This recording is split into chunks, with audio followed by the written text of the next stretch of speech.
Grandpop Tester and Evaluator from WiseHooterLearning. Welcome you to another of the learning videos we made for you. We make these videos about animals, insects, technology, and space because we love learning as much as you do. So whether you are 4 or 104, it's time to sit right back, snuggle up with a pillow, and enjoy the show. If you would like us to do a shout out to you, your child, your friend, or your school or town in a future video, please email us at wisehooterlearning@yahoo.com and we will do our best to make that happen in a future video. Remember to have fun learning.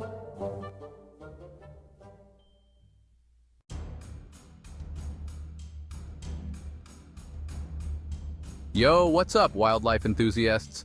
It's your boy Ray back with another epic adventure. Forget fire-breathing beasts from fairy tales. Today we're diving deep into the Indonesian archipelago to meet a real-life monster, the Komodo dragon. Now, I've wrestled crocs, tangoed with tigers, and even shared a tent with a grumpy grizzly. But let me tell you, this creature is on another level. This ain't no Disney princess's pet, folks. This is a lizard on steroids, a prehistoric predator with a bite that's both venomous and bacterial. Talk about a double whammy. We're talking about a creature that can sniff out a meal from miles away, outrun a man, and swallow a goat whole. Think Jurassic Park, but with less Spielberg and more survival instinct. So buckle up, grab your mosquito nets, and get ready for a wild ride as we explore the incredible world of the Komodo dragon. Are they real dragons? Not quite, but trust me, they're the closest thing you'll ever see.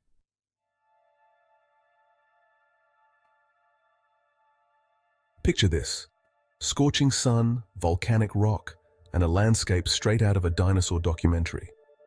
Welcome to Komodo National Park, a cluster of Indonesian islands that serve as the stomping grounds for our scaly friends. Forget luxury resorts and fancy cocktails. This is raw, untamed wilderness where only the toughest survive.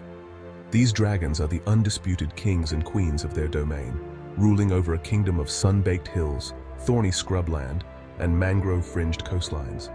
But don't let the idyllic scenery fool you. Beneath the surface lies a world of primal instinct, brutal efficiency, and survival of the fittest.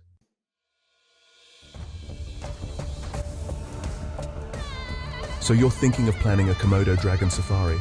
Forget your fancy African safaris with open-top jeeps and sundowners overlooking watering holes. This is island life, baby. Komodo dragons aren't confined to just one island. They've got their own archipelago. We're talking Komodo Island, Rinca Island, Gili Motang, and a few smaller islands sprinkled across Indonesia's Lesser Sunda Islands. Think of it as their own private dragon kingdom, with each island offering a slightly different flavor of danger. But don't even think about packing your swimsuit and flip-flops for a casual island hopping tour. These islands ain't your average tropical paradise.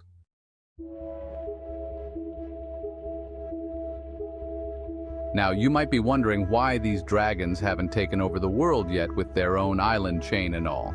Well, here's the thing. Komodo dragons are what you call endemic species. That's a fancy way of saying they're picky about their postcode. They've carved out a niche for themselves in these specific Indonesian islands, perfectly adapted to the climate, terrain, and prey availability.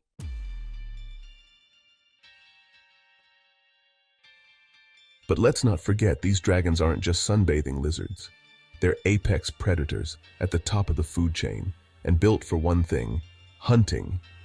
And believe me, these guys take their hunting seriously. Forget your fancy weapons and camouflage gear. These dragons are walking arsenals. We're talking about muscular bodies, powerful legs, and sharp claws that can rip through flesh like a hot knife through butter. And then there's the mouth, armed with rows of razor-sharp teeth. A Komodo dragon's bite is the stuff of nightmares.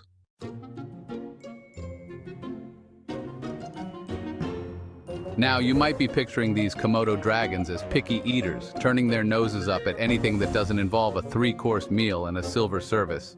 But let me tell you, these guys are the ultimate garbage disposals of the animal kingdom. Forget Michelin stars, they're all about the Michelin tires. Well, almost. Their diet is as diverse as the islands they inhabit. We're talking deer, pigs, water buffalo, snakes, birds, you name it, they'll eat it. They're not afraid to scavenge either, often feasting on carrion and leftovers from other predators.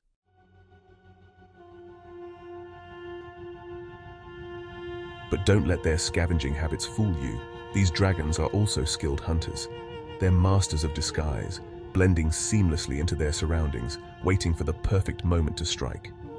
Think of them as the ninjas of the reptile world, all stealth and deadly precision. They'll lie in wait for hours, sometimes even days, near waterholes, trails, or areas where prey is known to frequent. And when the moment is right, bam! They explode from their hiding places with surprising speed and agility, taking their victims by surprise.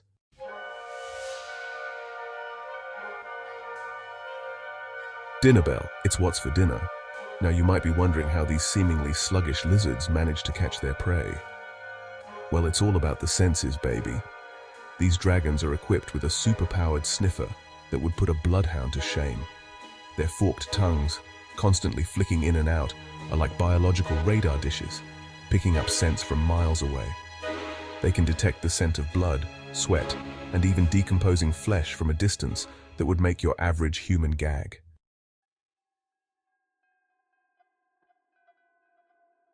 All right, let's address the elephant in the room, or should I say, the dragon in the water. Can Komodo dragons swim?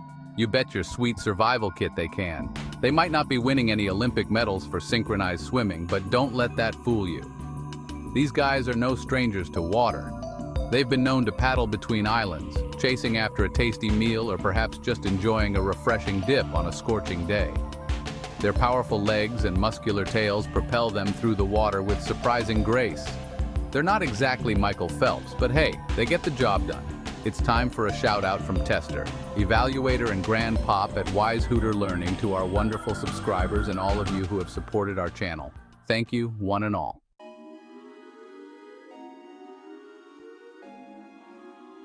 Now, let's talk about the million-dollar question. Are Komodo dragons dangerous? I'm not going to sugarcoat it, folks. These are wild animals with sharp teeth, venomous bites, and a taste for meat. They're not cuddly house pets, and they certainly wouldn't win any most likely to cuddle awards. But here's the thing, they're not out to get you. Attacks on humans are rare, and they usually happen when people get too close, act recklessly, or try to feed these magnificent creatures. Respect their space, observe them from a safe distance, and you'll be fine.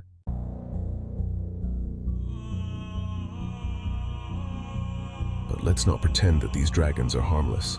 Their bites are nothing to sneeze at, literally. Their saliva is teeming with bacteria, and a single bite can lead to a nasty infection, blood poisoning, and even death if left untreated. So what happens if you're unlucky enough to get on the wrong side of a Komodo dragon's teeth? First things first, get to a hospital as soon as possible. These bites require immediate medical attention, including antibiotics and possibly even anti-venom. So be cautious and respectful if you're ever on their chain of islands, and only do what your professional guide says is safe. Personally, I would bring a strong telephoto lens and stay way back from them.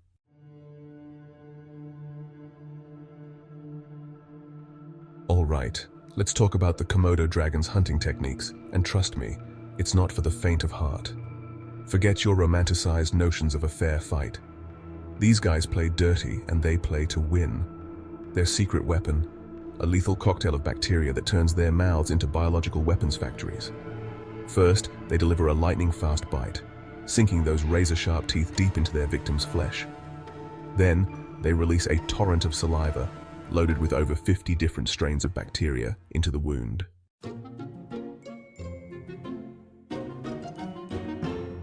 Now, let's move on to something a little less gruesome, shall we? Komodo dragon romance. Okay, maybe not the most romantic image, but hey, love is a battlefield, especially when you're a giant lizard with a venomous bite. Mating season for these guys is a wild affair, with males battling it out for the right to mate with a receptive female. We're talking headbutting, wrestling, biting, the works. It's like a scene straight out of a dinosaur documentary, only with less roaring and more hissing. The winner, usually the larger and stronger male, gets the girl, and the loser, well, he lives to fight another day.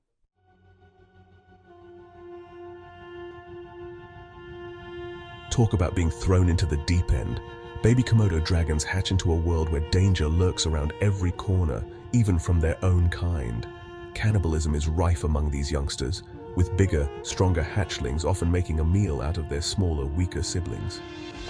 To avoid becoming a quick snack, these little guys spend their first few years of life high up in the trees, safe from the ground-dwelling predators, including their own parents. They're like miniature tree-dwelling ninjas, agile and quick, feeding on insects, small reptiles, and anything else they can get their tiny jaws around.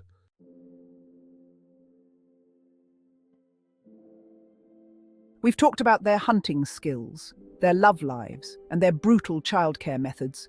But where did these incredible creatures come from? Let's rewind the evolutionary clock a few million years and delve into the ancient lineage of the Komodo dragon.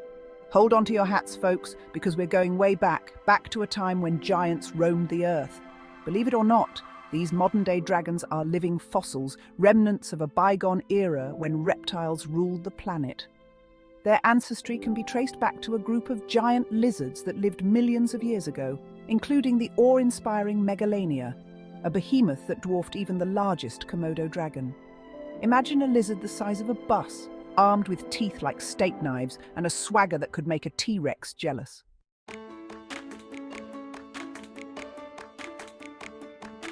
Now, you might be wondering how we know all this. Well, scientists are like detectives of the natural world, piecing together clues from fossils, bones, and even DNA to unravel the mysteries of evolution.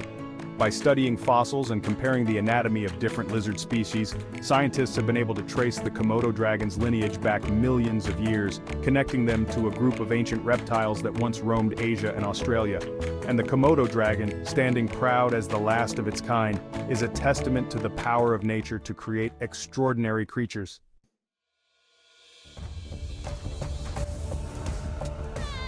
So how did these ancient lizards end up on a few remote Indonesian islands?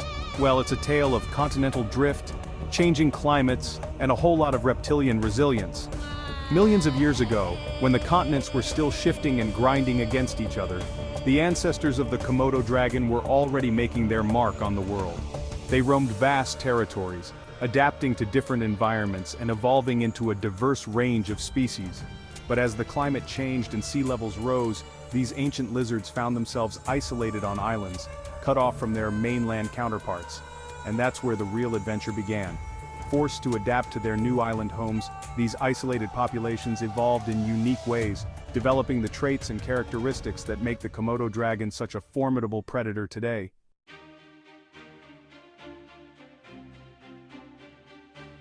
It's a classic case of survival of the fittest, with only the strongest and most adaptable surviving the test of time. And the Komodo dragon, with its potent venom, keen senses, and ruthless hunting strategies, is a testament to the power of evolution to shape life in extraordinary ways. They've weathered the storms of time, surviving volcanic eruptions, climate change, and even the arrival of humans. They're a reminder that even in a world that's constantly changing, nature always finds a way. And sometimes that way involves creating a lizard that's as close to a dragon as we're ever going to get.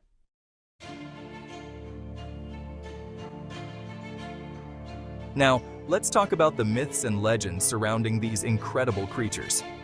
For centuries, stories of giant lizards, some even breathing fire, have circulated among the indigenous people of Indonesia. Were they inspired by the Komodo dragon? It's easy to see why these tales took root.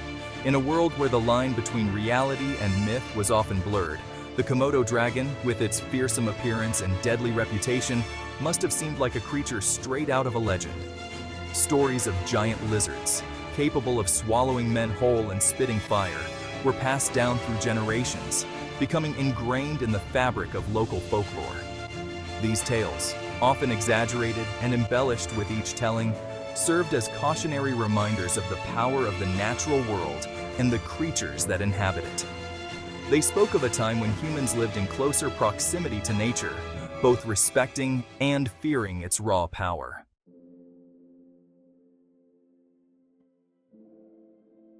But beyond the myths and legends, the Komodo dragon stands as a symbol of something far greater, the power of nature to inspire awe and wonder.